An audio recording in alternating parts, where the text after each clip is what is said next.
High বন্ধুরা, এখন এসেছি ছাদে। আজকে মানে ওয়েদারটা এত ভালো কি বলবো। আর আকাশটা দেখো এত সুন্দর লাগছে, পুরো নীল আকাশ, পুজোর একটা আবহাওয়া। খুব ভালো লাগছে আজকে। এত রোদ উঠেছে সুন্দর। আর আজকে যেহেতু এত ভালো রোদ উঠেছে, চারপাশটা এত ভালো লাগছে, তো ভাবলাম আজকে কিছু, সব শাড়ি তো দেওয়া যাবে না, প্রচুর শাড়ি, কিছু কিছু করে শাড়ি রোদে দিই আজকে। এই জন্য ছাদে সব রোদে দিতে এসেছি।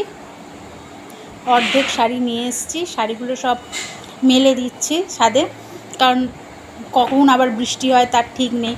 আর একসাথে তো অত শাড়ি দেওয়াও যাবে না, তুলতে খুব অসুবিধা, বৃষ্টি এসে গেলে হঠাৎ করে। ওই জন্য অল্প অল্প করে শাড়ি দেবো কিছুদিন, 2 দিন 3 দিন ধরে। আর দেখো চারপাশটা যে কী সুন্দর যে লাগছে। আর এই ব্লাউজগুলো এখনও দিইনি, দেবো। আগে শাড়িগুলো দিইনি, তারপরে এই ব্লাউজগুলো সব এক এক করে রোদে দেবো। তারপরে মেয়ের জামা আছে, অনেক কিছু আছে, সেগুলো রোদে, শীতের জিনিস অনেক কিছুই আছে।